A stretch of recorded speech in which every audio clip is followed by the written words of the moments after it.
I like the Nokia, but this has a few luxuries that you don't expect at this price. A 6.22-inch display, a mid-range Snapdragon chipset, and a 5000 mAh battery.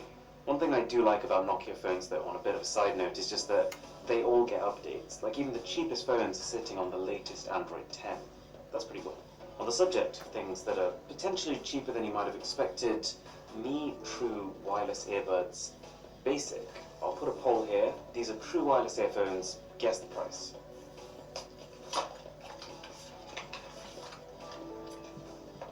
The answer is $19.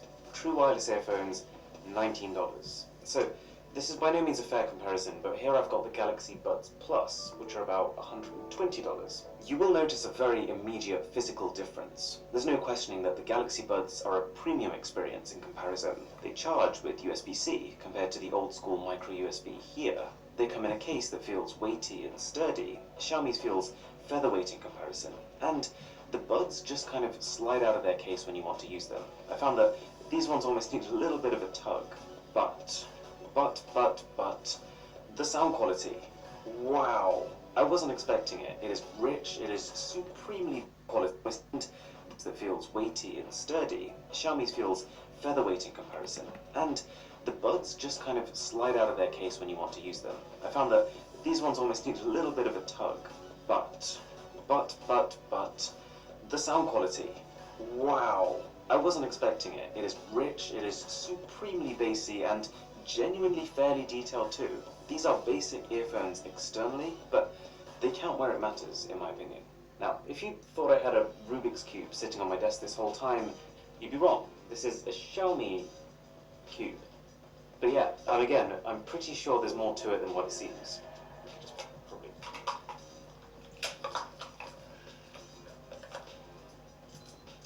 Ooh, it's making noises. I feel like this could be the fidget toy of the future. It's got a really satisfying click when you lock each section into place. If you're wondering what the inevitable extra feature is, well, it's a Bluetooth cube that pairs with your phone, which lets you do two things. A, visualize exactly what you need to do to solve it, and B, learn the patterns that can help you to solve it even on your own. And just before the final one, we've got an outdoor Bluetooth speaker, which I'm guessing will have kind of an even bigger volume output than one intended for indoors.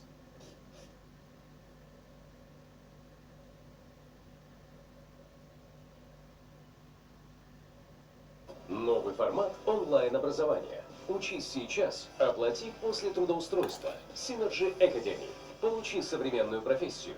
Устройся на работу и плати за обучение не более 15% от заработной платы. Выбирай одну из 10 востребованных профессий. SEO-специалист, интернет-маркетолог, Python-разработчик, копирайтер, PHP-разработчик, Java-разработчик, таргетолог, Data Scientist, Project Manager, SMM-маркетолог. Ты получишь поддержку аккаунт-менеджера в течение всего обучения, помощь в составлении резюме.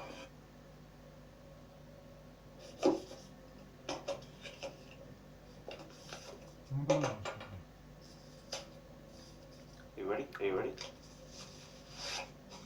It looks clean. I like the design language. Не вышел.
Кто здесь?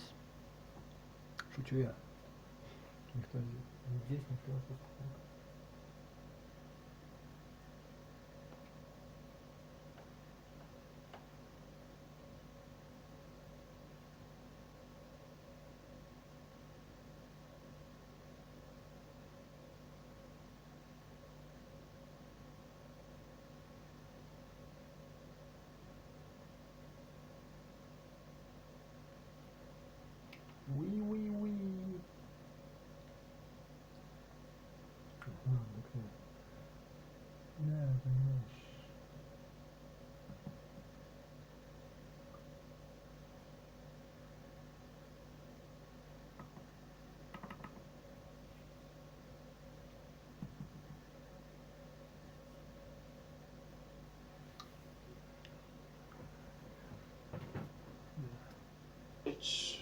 got a dial on top. I'm assuming that's for volume, which is a pretty cool touch. Well, that's nice. And straight away, bang, it's in the Bluetooth. That was fast setup. Shen, Ma, with this your result, it shows you have not been studying your geography very well. Ma, with this your result, it shows you have not been studying your geography very well. Yes, Ma.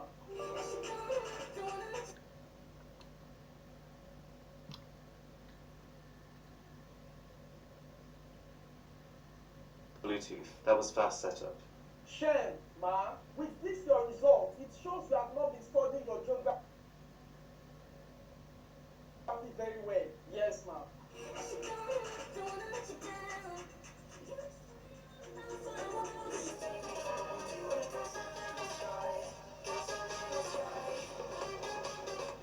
That's pretty impressive. It's louder than I expected it to be, but you might have heard this, there's a bit of distortion at the top end if you crank up the volume to the absolute max. Okay, this elusive smartphone, and here's the background. For the last few years, with each flagship phone launch, Xiaomi's released a transparent version. So for example, this is their Mi 8 transparent edition, and I thought it was epic. I thought it was such a cool, interesting new thing to do, but the phone did get a fair bit of backlash because the components you see here, they're not actually real components. These are just made for the sake of design.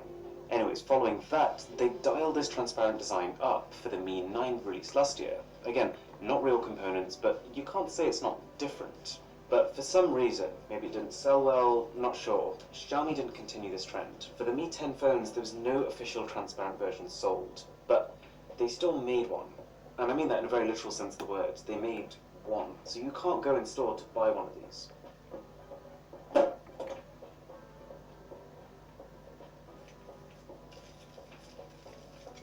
That is insanely thick and heavy.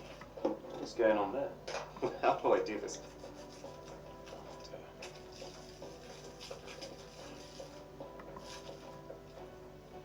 I think I've realised why this package was so heavy. There's two phones in here. I know what one of the phones is. What's the other one?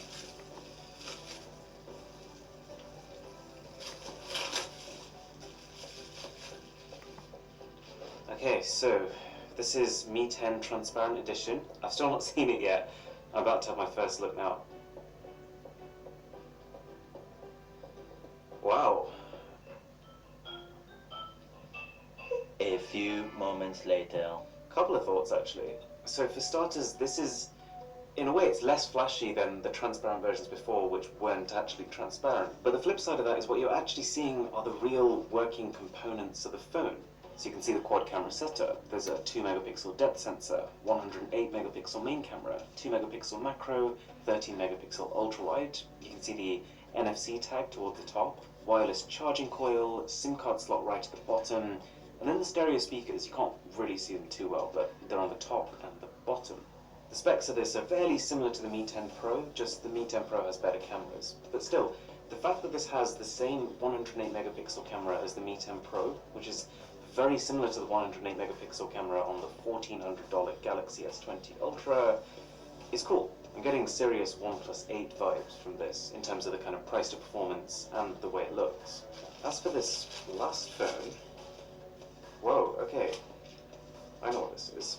This is a Redmi Note 9 Pro. I literally saw this get announced a few days ago. So spec-wise, it's actually really similar to that Mi Note 10 Lite we took a look at earlier.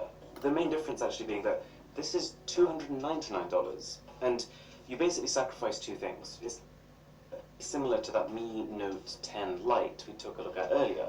The main difference actually being that this is $299, and you basically sacrifice two things. It's display. You miss out on the kind of curves and the high contrast colors that the AMOLED panel has here, and also slightly performance. This one has a slightly slower chipset in it. Still though, $299 for a camera and a battery like this, that's interesting.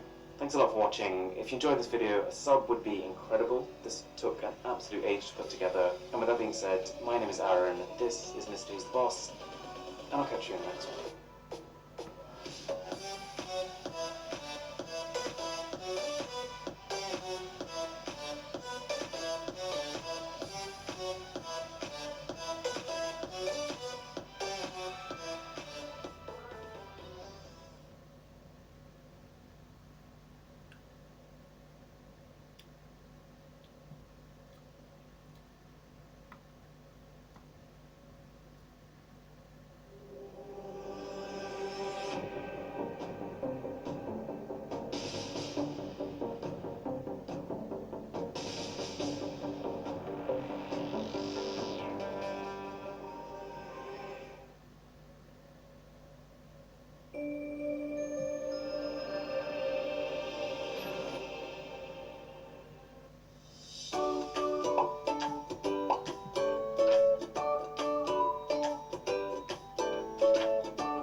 А это что?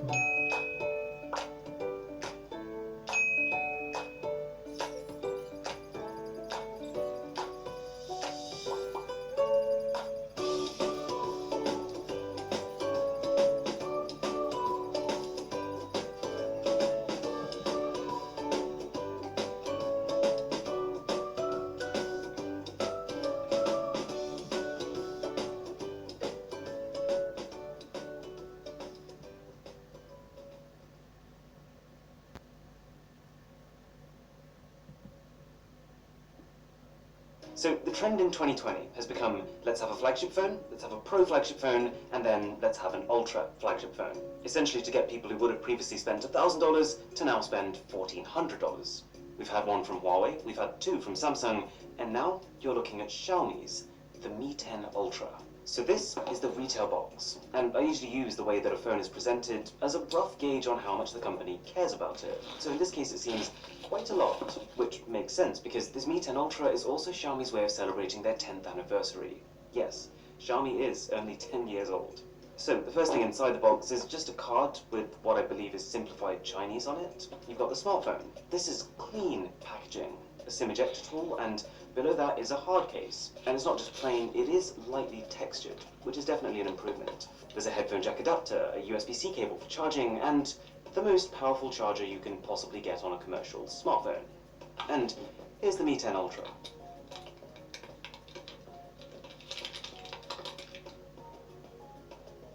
Ooh, also, alongside the phone, they've dropped some pretty high-grade accessories with it. There's the official case, which feels like a nice quality carbon fiber material. There's a car charger, which I wouldn't normally care about, but this tiny thing can deliver a total of 100 watts of power. And then the wireless charger, to take advantage of the frankly ludicrous wireless charging speed of this phone. It's not cheap, but this feels super premium. And then, finally, in a slightly different direction, a wireless charging pad, which actually just has one charging coil. But here's the kicker. It moves to locate right underneath your phone, wherever you put it on the pad. Very cool concept. In practice, it's kind of loud and a little bit rattly. So, to really deserve the title of Ultra, I feel like a phone needs to have a spec sheet that makes you gawp. And this has that. In fact, in some ways, this is the most impressive spec sheet on a phone ever. A 6.67-inch 120Hz 10-bit colored display, a quad camera setup with dual 8K video and 120 times zoom. And to make this a little sweeter, this camera system has been ranked by DxOMark as the best in the world. A 4,500 mAh battery paired with Qualcomm's new Quick Charge 5 tech, which gives it 120 watt charging. It has 50 watt wireless charging, and for some perspective on that figure, that is twice as powerful as the Galaxy Note 20 Ultra's wired charging. And finally, a Snapdragon 865 chip, up to 16 gigs of the fastest LPDDR5 RAM, 512 gigs of the fastest UFS 3.1 storage, all cooled with liquid cooling, 6 stacks of graphite and graphene. It also happens to be the highest scoring phone on Antutu benchmark in the world, with 660,000 points. Okay, I'm interested. So, this is an ultra impressive spec sheet, it's an ultra expensive phone, but wait a second, it starts at $760. Excuse me? I had to double check, I had to triple check, and yeah, sure enough, the converted Chinese price of this phone is $760. So, even if for argument's sake we say $800, it has basically flipped the entire convention of an ultra phone on its head. It costs less than Samsung's base, normal Galaxy S20. So, what's the catch? Oh, and if you're enjoying this video, by the way, a sub to the channel would be tremendous. Well, it doesn't look like they've cheaped out on the design. Although it has taken a very different direction to Samsung and Huawei's offerings, it does look just as excessive and ultra. And the camera module, while I don't think it's the prettiest, does look badass. It does look like it means business. But I will say this, I didn't quite realize how big the cameras would be until I actually picked the phone up for myself. You know, like the Galaxy Note 20 Ultra, that phone has a huge camera bump, but even that sits in the top third of the phone.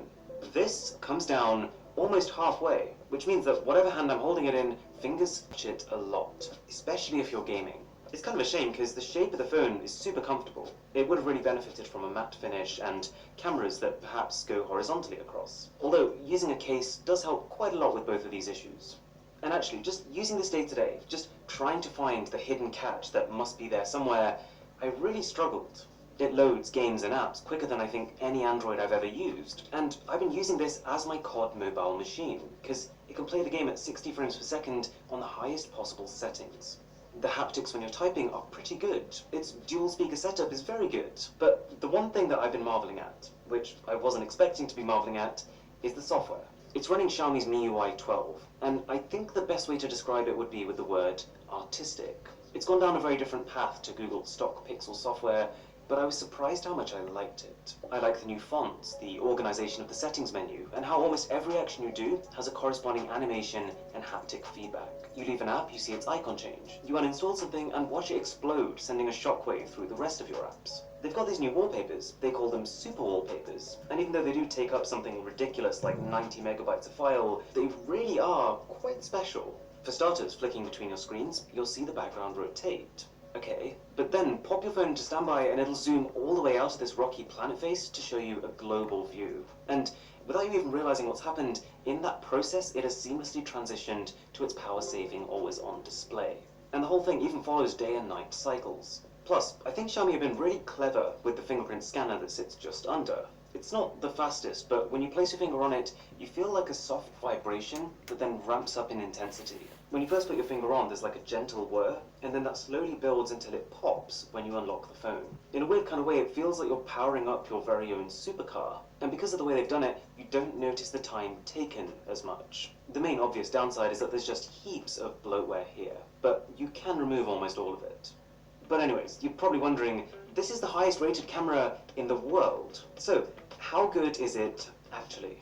We've got 4 cameras, starting with the ultra-wide. And, fun fact, this is the widest camera I've ever used, with a 128-degree field of view compared to 120 on Samsung's. And, as well as being more dramatic, it's also more detailed. The only caveat being that 20% of the time when I take it out and was ready to shoot something, I would find out that it's super blurry because I'd accidentally covered it in fingerprints. We've then got the main camera, which is actually a custom-engineered 48-megapixel sensor. Credit where due, that number isn't doing it much justice. We actually see a lot of phones, even mid-range phones, with 48-megapixel sensors. But the important takeaway is that most of those are very small, whereas the one on this phone is actually larger than the 108-megapixel main camera of the Note 20 Ultra.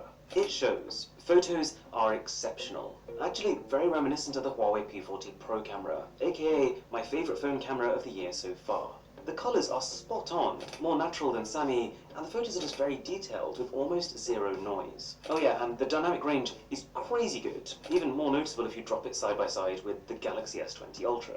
I would use the Note 20 Ultra, but technically we're not allowed to share camera samples from that phone till the 18th, so S20 Ultra it is. Now, the one Achilles heel of this camera is that just as Samsung fixes its year-long focusing issues by introducing laser autofocus on its Note, Xiaomi starts the trend again. It's sometimes completely fine with people and big objects, but try to focus on anything fine, like small flowers, and it just can't do it, no matter how many times I tap the screen to try and make it. It's so frustrating. Not because it makes it a bad camera at all, but because this was so close to being the perfect 2020 smartphone camera. Even its nighttime performance is, put simply, about as good as phones get, at any price. But, okay, we've got to talk about the most ridiculous spec on the entire ridiculous spec sheet. The fact that this camera can zoom in 120 times. Which of course implies that it's even better than the already very impressive 100 times zoom on the S20 Ultra. See, that phone is using a high-resolution 4x optical zoom camera. And because it's high resolution, even once you reach its 4x zoom level, you can still zoom in a fair bit further without ruining the image. But this phone, by the looks of it, has just taken the same image sensor and dialed up the magnification from 4x optical zoom to 5x optical zoom. If I'm being really honest though, in practice, it's about the same. Don't get me wrong, the zoom is phenomenal. You can zoom 30 times into a sign and very clearly read it. But I'm just saying, compared to the Galaxy S20 Ultra, you probably won't tell much of a difference. So don't pay too much attention to that 120 times number. Although, do bear in mind, from what I remember, the Galaxy S20 Ultra zoom was not as good at launch as it is now. So it's very possible that because this is so new, it will improve over time. Oh, also, Xiaomi's created quite a cool spin-off feature from this zoom. It's called front and back, and it allows you to pick basically any combination of 2 different cameras on this phone, including the front camera, and record them at the same time. That leaves us with the final camera, which is just a 2x optical zoom. And this has 2 purposes. A, to keep your image sharp throughout the entire zoom range, not just sharp at one times and then sharp again when you get really far in. but also to take portraits, because portraits taken at 2x zoom just generally have less distortion than using the 1x camera and going right up to your subject. And they're actually really good portraits on the face of it, they're just not as detailed as the main camera. Oh yeah, and it's got 8K video recording on both the main camera and the 5x telephoto. I don't think any other phone can do this, although you will need a very well lit environment for this to be any good. So, in a lot of ways, I agree with DxO Mark. I can't believe I'm saying this, but as an overall package, this is probably the best set of cameras on a phone. And I had so much fun testing it out, I completely killed my battery, so I whacked it on charge. And at this point, I wasn't really thinking about its charging speed. I'd kind of forgotten about it, so I went downstairs, I started making some tea, I came back up, and I was fully ready to just work on something else while I waited, but then I realized it's on 50% charge after literally 6 minutes. Now, I've never been the biggest advocate of fast charging, just because I'm someone who charges my phone overnight, and if you do that, it doesn't really matter. But, I mean, this is so fast that you can't help but just want to give them a little round of applause. Practically speaking, I think to make it work, they've had to split their one battery into 2 separate cells, which probably means that you are trading some potential capacity for this ridiculous charging speed. But the battery is good enough. I did spend a full day using it hard, and it survived. So, at this point, you're kind of looking at this phone thinking, have Xiaomi cheated? Did Xiaomi just rob a bank and they're now subsidizing the price of their own phones? Because, I'll tell you now, as much as I tried, I didn't find one huge gap here, one big caveat that would explain how it's so much more affordable. But there are a few things that you should bear in mind. While it does go up to 16 gigs of RAM and 512 gigs of storage, the base model sits at a pretty uninspiring 8 gigabytes plus 128, which is about par for the course for a $700-800 phone. There's also the fact that if we say the Galaxy Note 20 Ultra's display is an A+, then this would be an A-. It still has a 120Hz refresh rate, which is brilliant, but it isn't adaptive, which means it can't adjust its refresh rate to match the application you're in, like the Note can. Plus, this is only a Full HD Plus panel versus Quad HD Plus. It's not an issue for me, I've been using my Note on Full HD anyways, but it is a noticeable missing feature. And on paper its brightness should be lower too, but in practice I couldn't really tell the difference. I guess the biggest pain point is availability, because this is a China-only phone. So if you wanted it, you've got to import it, you've got to do a little bit of fiddling to get Google Play services working, and if you want to get rid of Xiaomi's bloatware, you might have to start switching to a third-party launcher. But, to be fair, once you've done all that, it works perfectly. I've been using this all day, I'm getting 4G, 4G+, and it's a brilliant phone. Unlike most Ultra phones, which we knew were going to be announced like literally months before they were, I didn't know about this phone until I had an email asking if I wanted to test one. But as low-key as the launch was, it doesn't change the fact that this is the first luxury phone that I would genuinely class as brilliant value for money. If you enjoyed this video, a sub to the channel would be phenomenal. My name is Aaron, this is Mr. Who's the Boss, and I'll catch you in the next one.